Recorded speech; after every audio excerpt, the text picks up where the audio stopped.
Bonjour à tous. Alors bienvenue sur la chaîne Sam Agriculteur Indépendant. Alors Sam c'est moi et en ce dimanche matin paisible, on n'est pas bien là franchement hein, on est bien là. Donc je vais essayer ce matin de répondre à vos questions. On va parler notamment des mousses dans les sols. On va parler des éleveurs et de l'élevage et de ses contraintes, puisque certains m'ont posé beaucoup de questions. Mais est-ce que voilà, par rapport à l'élevage, on peut faire la même chose, etc. Alors oui, on va avoir une réflexion ici dans des sols très caillouteux, pour aussi montrer que nous avons une gestion d'entreprise et qu'on ne peut pas faire toujours ce qu'on aimerait faire. C'est-à-dire que beaucoup de témoignages de gens parfois extérieurs au monde agricole nous expliquent faudrait, faucon, etc. Sauf qu'il y a des réalités économiques. Quand il nous faut certains outils pour ce type de terre, on ne peut pas en avoir d'autres pour faire d'autres types de terres. Et je pense que tous les agriculteurs me comprennent lorsque j'explique ça. Alors voilà, tout un programme. Alors si vous êtes OK, c'est parti.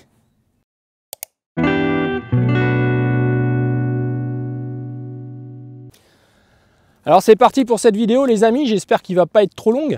Alors le climat ne s'arrange pas forcément, il fait toujours très froid, nous on avait 5 degrés ce matin, il fait humide, il annonce de la pluie pour demain lundi, le 1er mai. Le 2 mai, n'oubliez pas, il y a les pucerons qui arrivent dans les betteraves, alors soyez vigilants, hein, c'est pas moi qui le dis. Voilà, donc de ce temps-là, ça risque d'être un peu différent de ce qui était prévu hein, dans la boule de cristal. Alors revenons à l'essentiel, donc ici on est dans des terres complètement différentes que ce qu'on a vu jusque-là. Donc il y avait un très beau couvert, il y a 2 parcelles face à face, chacune fait à peu près 13 hectares, donc on ira voir l'autre tout à l'heure. Et donc c'est dans des sols extrêmement caillouteux. Alors je vais vous faire plutôt des gros plans tout à l'heure. Je me suis mis dans une zone qui se ressalit tranquillement, hein, donc avec nos amis les régras, car on est dans une région où c'est un petit peu ça, et aussi présence de mousse. Alors un petit peu à mon étonnement, mais je comprends pourquoi, et par rapport à certaines de vos questions, je vais essayer de vous répondre. Pourquoi on peut avoir des mousses dans les sols? Qu'est-ce que ça indique? Alors justement, c'est quand même important, hein, donc on va regarder ça ensemble en gros plan, je pense que ce sera plus facile. Et puis vous montrer aussi ce que ça fait au niveau travail du sol avec un seul passage. Et puis éventuellement juste pour montrer ce qu'on pouvait faire certaines années, c'est-à-dire un deuxième passage dans l'autre sens, toujours aux mêmes endroits finalement les pointes, on localise toujours les pointes au même endroit et finalement là c'est prêt à semer. Voilà, alors c'est des terres avec un niveau d'argile variable entre moins de 10%, très très fragile, hein, argilo-siliceux, hein, avec présence assez forte de pierrosité. Et puis des zones un petit peu plus au départ, là-haut que je n'ai pas voulu vous montrer puisque ça ressemblait à celles qu'on a déjà vécues, qui sont à plus de 25 à 35% d'argile. Voilà, donc vous allez voir que les modes sont vivantes, je vais vous faire ça en gros plan et surtout vous montrer la pierrosité qui peut expliquer pourquoi on estime nécessaire d'avoir des outils costauds pour pouvoir au moins faire un premier travail pour déranger ces cailloux qui sinon ne pourrait pas nous permettre de semer avec un semoir monograine et encore moins en direct, sans avoir des usures excessives, des casses de matériel. Et la gestion d'entreprise, c'est un compromis et vous savez bien de quoi je parle. Alors, avant de parler des mousses, on va parler un petit peu des éleveurs. Beaucoup d'entre vous, hein, vous êtes nombreux d'ailleurs, me posaient la question, oui, mais tu te rends compte, nous on est en train de mettre nos lisiers par exemple, avec un ensemble de 60 tonnes, et tu crois vraiment qu'on va pouvoir faire ce que tu dis derrière, etc. etc. Alors, première chose, un ensemble de 60 tonnes, et vous êtes nombreux, et parfois c'est même au-delà, c'est interdit sur la route, les amis. Et on met ça dans les champs, et vous pensez que Sam, il a une baguette magique, ou que même vous, vous allez avoir des solutions pour répondre à cette contrainte. Alors, essayons d'être pragmatiques. Il y a un moment donné, il n'y a pas de magie. C'est-à-dire que même la charrue, si elle semble réparer certaines choses, elle refait une porosité excessive d'air, elle ressoulage le sol, mais vous perdez la portance. Donc quand vous reviendrez avec d'autres engins, vous allez à nouveau vous enfoncer et à nouveau abîmer votre sol. Vous voyez que nous, notre objectif, c'est qu'en un passage, c'est pour ça qu'on ne croise pas les passages, pour ne pas perdre justement de points durs et ne pas perdre la portance. Les points durs, c'est pas dur dans le sens dur, c'est le fait de laisser des zones naturelles, que le sol a petit à petit installé. Dans ces sols-là, ça fait 10-12 ans que c'est pas travaillé, vous allez voir en gros plan, il y a malgré tout, malgré cette difficulté, malgré ces mauvais sols, une vie qui revient. Mais on en a pour 2 générations peut-être, à ne plus avoir de retour de mousse et à pouvoir se dire que, sous réserve qu'on y arrive, puisqu'il y aura d'autres problématiques comme le salissement, etc., qui prennent de l'ampleur chez tout le monde, mais qui évidemment prennent encore plus d'ampleur lorsqu'on ne laboure pas. Et j'aurai l'occasion de vous montrer des champs sur ce site qui ont dépassé la capacité qu'on avait raisonnable à intervenir pour le désherbage du fait qu'on ne laboure pas dans ce secteur. Donc on en reparlera dans une prochaine vidéo. Alors pour revenir à nos amis éleveurs, la première des choses quand même les gars, c'est évidemment le poids du matériel, ça faut pas se leurrer. Par contre je pense que de le faire sur des couverts, comme ça, dépendre vos lisiers sans avoir touché vos sols, je maintiens que ce serait la solution la moins dévastatrice, sous réserve que vous n'ayez pas fait vos couverts avec des engins où vous perdez la portance, c'est-à-dire des trucs qui ont tout secoué, etc. Derrière des régras, évidemment, vous avez l'ensilage du régras, vous avez un tas de choses qui sont quand même, vous poussez le bouchon. C'est-à-dire que quelque part, c'est de l'intensification, ce que je peux comprendre. Pour nourrir les animaux, on enchaîne deux cultures l'une derrière l'autre. On en demande beaucoup au sol. C'est déjà souvent des maïs quand même moins bons que ceux que vous feriez en monoculture, enfin en culture principale, c'est-à-dire là au printemps comme tout le monde, hein, derrière un couvert par exemple. Hein. Mais la difficulté, c'est que voilà, c'est votre nécessité, c'est le système dans lequel nous sommes aujourd'hui, et ne pas le remettre en cause ne permettra pas de solutionner tout sur le sol. Par contre, donc pour en revenir, je pense que derrière un couvert, on a la portance, si on n'a pas donc tout défoncé avant, comme derrière un régras qui a été fait avec les mêmes principes. On a gardé des points durs, on a fissuré, on a éventuellement fait un lit de semence et on a semé le régras. Il n'y a pas de raison aujourd'hui de s'enfoncer, etc. Même avec une certaine pluviométrie, je le maintiens. En tout cas, c'est forcément mieux que d'avoir travaillé le sol par un labour ou par un système où on n'a pas laissé ses points naturels. Ça, c'est certain, puisqu'en plus, on a des éleveurs qui le font. Et ça se passe plutôt mieux qu'avant. Après, les notions de poids de matériel, etc., il faut arrêter de rêver. Hein. La compaction, déjà, c'est le retour du sol par rapport à l'effort qui est mis. On en a déjà parlé, c'est la résilience du sol. Ça ne dépend que beaucoup de l'activité biologique, de l'équilibre des porosités, etc. Mais il y a un moment, la lutte est en défaveur du sol. Il ne peut pas lutter contre 60 tonnes en conditions humides qui vont tasser encore davantage, plus repasser avec l'ensileuse, plus les remorques, etc. Soyons raisonnables. Le deuxième point qu'on peut réfléchir, c'est pourquoi faire tous ces épandages au printemps, la période la plus difficile. Alors, je sais, n'hurlez pas les gars, je sais, vos cuves sont pleines, la fumière est pleine, etc. Tu te rends compte, pour les maïs, on va mettre 20 mètres cubes, puis on va remettre du fumier, etc. Mais c'est justement là qu'il y a un problème.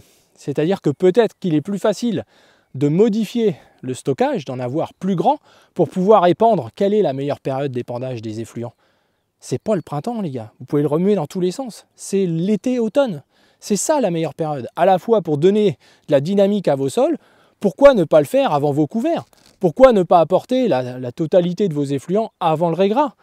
Par exemple, si vous faites un régras, ce qui est pour moi la moins bonne solution, un régras maïs, je pense que là, vous tirez trop sur la ficelle. Mais je sais que c'est pas facile. Je suis aussi là pour vous provoquer un peu. Mais quelque part, les effluents, il faut arrêter de les raisonner comme un apport pour la culture principale. De tout mettre sur le maïs, de tout mettre sur la betterave, de tout mettre sur la culture, la tête d'assolement, de tout mettre avant le colza. C'est une erreur. On en a déjà parlé dans les vidéos compost, etc. Il faudrait, à notre avis, que vous répartissiez cette nutrition pour le sol. Vous dire que c'est pour le sol. Arrêtez de penser PK, etc. D'ailleurs, on va y revenir prochainement dans une vidéo dédiée. Arrêtez de penser à ça, ça vous fait faire des erreurs. Si vous aviez mis, je donne un exemple ici, avant ce couvert, c'est ce qu'on a fait ici, du compost. On a mis un peu moins de 2 tonnes de compost. Il a servi pour le couvert, on n'est pas inquiet qu'il va servir pour le tournesol ou pour le maïs. Le sol, ça ne marche pas comme ça. C'est pas des sortes d'éprouvettes avec des teneurs que vous regardez et vous essayez de les monter, de les baisser. Vous n'êtes pas chimiste. Vous êtes là pour nourrir votre sol. Donc évidemment, déjà d'une, il faut le nourrir tous les ans. Ce serait ça l'idée. Hein, donc des moins grandes quantités tous les ans, aux bonnes périodes, plutôt que de vous focaliser à tout mettre une grosse quantité qui correspond à votre stockage sur la tête d'assolement. Voilà, moi je suis là pour échanger avec vous les gars, je vous dis juste qu'à mon avis, et les filles, je pense qu'à mon avis, il y a aussi une réflexion pour ça. Ne demandez pas de miracle, ne demandez pas, oui mais t'iras y venir, etc. Vous êtes pris pour certains dans une espèce de spirale, on est tous pris dans une spirale, hein. Et à un moment donné, et c'est la même chose avec la méta, etc. On retournera sur la parcelle que je vous avais montrée où le monsieur l'a travaillé il y a 2 mois en conditions un peu justes. Depuis, il a mis de la méta, visiblement dessus, il y a des passages tous les 6-7 mètres d'engin. Le sol n'a toujours pas été touché, c'est en train de se ressalir de partout. Là, on voit que s'il n'avait pas travaillé, même réflexion, il serait beaucoup mieux passé. Il aurait enterré son digestat en faisant la microfissuration et c'est bien suffisant. Tous les gens qui vous disent il faut enterrer, etc., ça c'est des paroles. Mais enterrer, ça veut dire quoi? Ça veut dire juste jeter de la terre sur l'effluent et ça y est, l'odeur est plus ou moins neutralisée. Et ça suffit bien. Rentrez pas dans des systèmes qui vont à l'encontre de vos intérêts. Hein. Voilà, donc ça c'est important. Alors après, concernant la mousse, je pense qu'on y reviendra, hein, posez-moi les questions que vous souhaitez. Mais je pense sincèrement qu'aujourd'hui, directement sur le couvert épandre vos effluents en quantité modérée. Je pense qu'il n'y a pas de miracle non plus parce que ça n'aide pas votre sol à fonctionner. Et d'ailleurs, pourquoi on a des mousses là aujourd'hui? C'est qu'on avait un très beau couvert, on a mis un effluent avant, un compost plutôt bien évolué, hein, plutôt de qualité, hein, je l'ai déjà dit. D'ailleurs, on n'en met pas l'année prochaine parce qu'on ne trouve plus des composts de qualité. On y reviendra avant la moisson. Donc ça, c'est une vraie complication pour nous. Donc on va devoir se débrouiller autrement, sans compost, en tout cas pour quelques années. Ici, on gère les amendements basiques parce que c'est capital. C'est des sols tellement fragiles avec des teneurs d'argile là sur cette zone-là tellement faibles. Vous voyez la pierrosité, je ne sais pas si vous voyez un petit peu. Hein. Donc les cailloux sont fichés en terre. Vous verrez que dans l'autre champ, ils sont encore plus grands. Évidemment, si on n'a pas un outil puissant comme notre outil Adam là, pour un petit peu déchausser tout ça et ramener de l'oxygène, puisqu'en fait la mousse c'est quoi? La mousse c'est une plante pionnière, c'est-à-dire qu'on fait de l'agriculture dans ces sols-là, je ne sais pas, mais peut-être depuis 200, 300 ans, hein. Il y avait peut-être un peu plus de forêt que ça à une époque, mais on est dans une région relativement boisée, hein. C'était une ferme d'élevage. Mais finalement, la mousse, c'est le témoignage de plusieurs choses. La première des choses, c'est que c'est une plante pionnière, donc c'est les premières plantes qui viennent coloniser nos sols.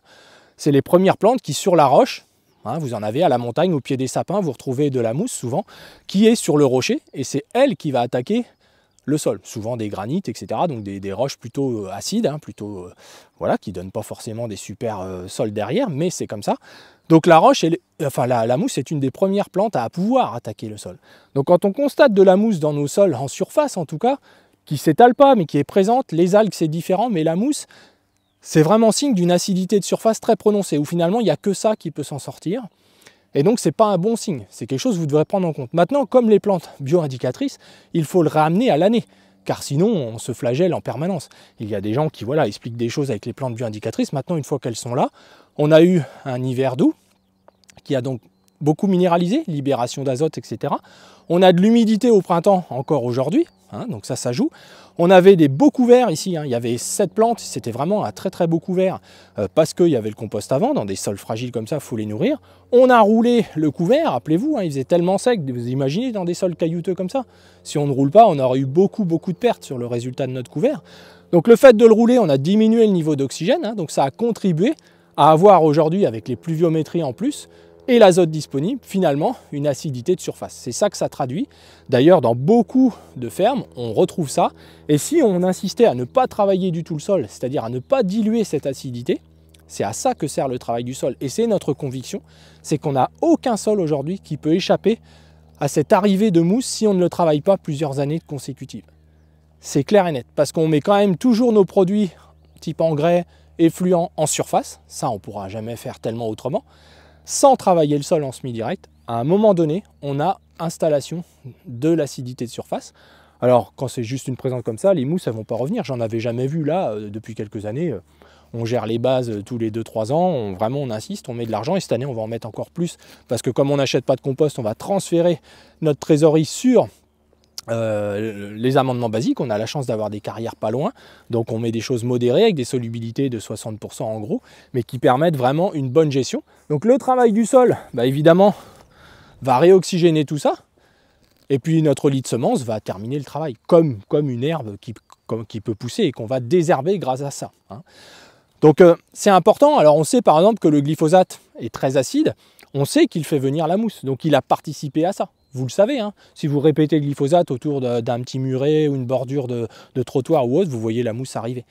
Donc c'est toujours un signe d'acidité. Alors il y a le climat, il y a l'atmosphère, il y a tout ce que vous voulez, mais il y a le fait, pour nous, que le travail du sol, lui, il a un rôle de dilution de cette acidité de surface, puisqu'en fait, quand on a de la minéralisation ou de la présence de nutriments, c'est surtout, on les pose en surface sur l'épiderme du sol, et c'est quelque chose d'inéluctable.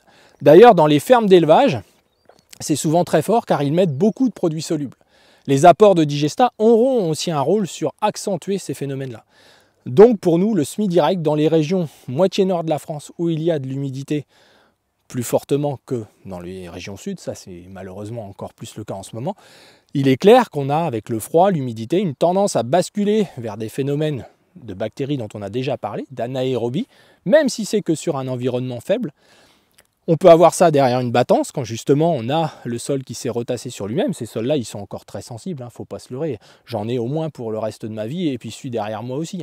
C'est quelque chose qui va être très très lent. On a du mieux, nettement mieux, vous le verrez en gros plan tout à l'heure, mais c'est pas non plus l'Amérique, faut pas se leurrer. Donc c'est un combat permanent, c'est ça que j'aimerais vous dire. Certains m'ont dit par exemple, pourquoi tu ne fais pas d'élevage pour aller exactement dans le sens que tu dis. Mais si les sols en élevage étaient plus beaux que les sols en céréales, mais ça se saurait les amis. Plus avec l'élevage d'aujourd'hui, plus avec les charges, plus avec le trafic qu'il y a sur les champs, plus avec les apports de produits solubles en quantité importante à l'hectare qui ont augmenté par rapport aux générations précédentes.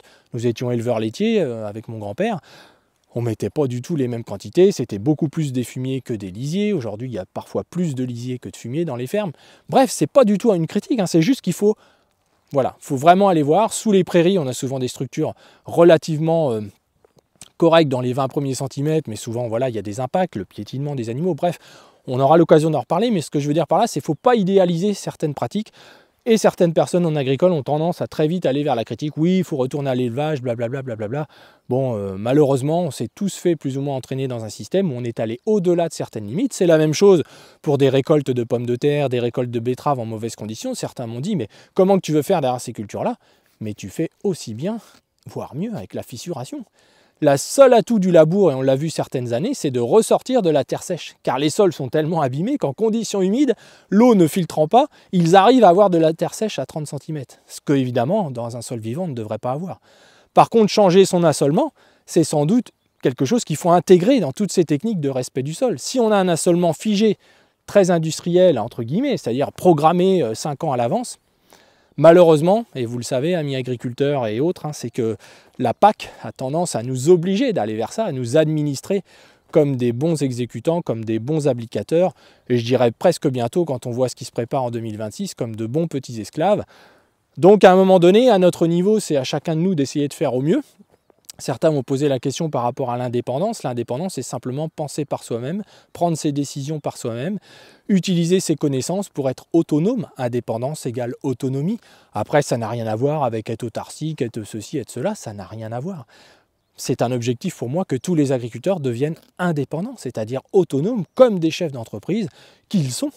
Donc c'est de reprendre en main certains éléments. Et évidemment, si on se laisse entraîner à aller trop loin, on aura des choses qui ne seront pas solubles. On n'arrivera pas à résoudre certaines choses, ça c'est sûr. Ça c'est sûr. Et quand on voit ici depuis 2011 le mal qu'on se donne, je suis arrivé ici, mais je me demandais qu'est-ce que j'avais fait quoi. Il y a ces terres-là, c'est les plus difficiles de la ferme. Voilà, que ce soit les pneus, le matériel et tout. Aujourd'hui, là, vous allez voir, on passe à 10 à l'heure, là, même dans ces cailloux-là, ça ne bouge pas. C'est ça qu'on a vu évoluer. C'est-à-dire que malgré qu'il y a encore des choses à régler, eh bien le sol est transformé. La tenue à la sécheresse, les cultures qu'on arrive à faire. Un des points d'interrogation et une grande inquiétude que j'ai, et on aura l'occasion d'en reparler, c'est le salissement. Ça reste pour moi un problème ici, parce que les cailloux mobilisent une partie des produits que l'on met. On aura l'occasion de reparler de tout ça, donc je ne vais pas plus loin. Je vous fais quelques petits gros plans pour conclure la vidéo. Je vous le rajouterai même sur Facebook, ce sera plus simple parce que c'est pas la peine, ça va faire trop long. En tout cas, j'espère avoir répondu à une partie de vos questions. Je vous assure, je vous provoque, c'est toujours dans le sens positif. C'est-à-dire que je me fais l'avocat du diable et c'est comme ça que je fonctionne. Et je pense que c'est important pour que ça vous reste. C'est reproductible et je pense même c'est encore plus vrai en élevage. Voilà, c'est pas une méthode à vendre, c'est de dire le fait de secouer le sol sur la totalité de sa surface avec des outils qui brassent, les outils rouges là avec les déflecteurs, les outils verts, enfin vous les connaissez, les bleus, tout ce que vous voulez. À partir du moment où on veut garder de la portance, on peut remplacer la charrue très très facilement. C'est ça qu'on veut transmettre sur cette chaîne, c'est que demain, arrêtez de labourer, c'est à la portée de tout le monde. Vous remplacez simplement la charrue par de la fissuration. Vous arrêtez de secouer votre sol dans tous les sens et vous allez voir que si vous êtes raisonnable, petit à petit les choses vont évoluer et vous allez voir que même des sols, je donne un exemple comme ça, des sols aussi difficiles que ça, vous voyez que les mottes sont toutes poreuses. Tout est poreux. Tout est rempli de vie, alors que quand on regarde ces sols-là, ici, on se dit, mais jamais, jamais on pourra faire quelque chose dans des sols comme ça. Et l'autre côté, vous allez voir, les cailloux sont 3 à 4 fois plus gros. Donc voilà, alors remonter les cailloux, tout ça, non, pas avec un étançon droit aussi, ça c'est quelque chose qu'on pourra répondre si vous me posez la question. Voilà, donc je vais en rester là car la vidéo est déjà assez longue en ce dimanche, et puis je la publierai peut-être, alors dites-moi si ça paraît trop fréquent. Moi j'essaye de m'adapter à l'actualité, si j'ai des choses à dire, je vous les dis, si j'ai rien à vous dire, je vous dis rien. Mon but c'est vraiment de qu'on puisse échanger ensemble. Il y a beaucoup de questions, au lieu de répondre à une personne directement, je pense que c'est plus utile d'essayer d'échanger avec vous sur ça. Voilà les amis, je vous souhaite un bon dimanche, je la publierai peut-être pas aujourd'hui, hein, mais voilà, en sachant que demain il doit pleuvoir un peu, puis j'espère qu'après on va pouvoir semer car on aura fini de préparer aujourd'hui si tout va bien. Hein. Donc on fera peut-être une petite vidéo dans l'autre champ pour que vous voyez la différence, mais cette fois très courte. Allez, à bientôt les amis.